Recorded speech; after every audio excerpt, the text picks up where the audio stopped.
ఈరోజు ఏదైతే భూభారతి చట్టం మీ అందరికి తెలుసు, ఇప్పుడు పెద్దలు అందరు కూడా మాట్లాడినరు, మళ్ళీ చెప్పను. 10 సంవత్సరాలు చాలా కష్టాలు పడ్డాం, మీ అందరికి కూడా తెలుసు. నేను ప్రచారం చేసే సమయంలో మా నారాయణపేట నియోజకవర్గ ప్రజలందరూ కూడా ఈ సమస్యలతో ముందుకొచ్చారు. తర్వాత గెలిచిన వెంటనే వేలాది మంది ఈ సమస్యలు చిన్న సమస్యలకు కూడా జిల్లా కలెక్టర్ వరకు వెళ్లాల్సిన అవసరం లేకుండా మన రెవెన్యూ మంత్రివర్యులు ఏదైతే తహసీల్దార్ లెవెల్లో తర్వాత ఆర్డీఓ లెవెల్లో రెవెన్యూ సంస్థని మళ్ళీ ఒకసారి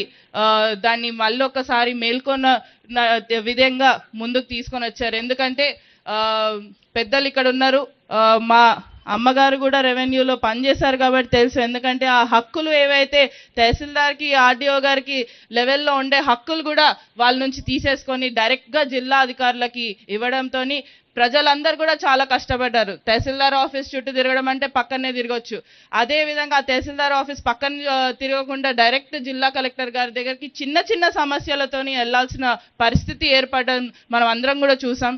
ఈ భూభారతి చట్టం అనేది అమల్లోకి వచ్చిన తర్వాత తప్పకుండా ఇప్పటి నుంచి ఈరోజు ఏదైతే లాంచ్ మనం పైలట్ ప్రాజెక్ట్ కాజీపూర్ గ్రామం నుంచి మొదలు పెడుతున్నామో తప్పకుండా ఈ భూభారతి చట్టం అందరూ కూడా స్వాగతిస్తున్నారు అన్న. ఎందుకంటే ప్రజలందరూ కూడా ఈ భూభారతి చట్టం గురించే మాట్లాడుకుంటున్నారు. తప్పకుండా ఈ భూభారతి చట్టం అనేది కూడా మనకి రైతులకి ప్రత్యేకంగా చాలా ఉపయోగపడుతుందని ఈ సందర్భంగా తెలియజేస్తూ మిగతా పెద్దలందరూ కూడా మాట్లాడారు. అందుకని ఎక్కువ సమయం తీసుకోకుండా నాకు ఈ అవకాశం ఇచ్చిన పెద్దలందరికీ కూడా ధన్యవాదాలు తెలుపుకుంటున్నాను. ప్రపంచంలో ఏ మూల ఏ క్షణం ఏం జరుగుతుందో వేగంగా తెలుసుకోవడానికి తొలి వెలుగు వాట్సాప్ ఛానల్ని ఫాలో చేయండి.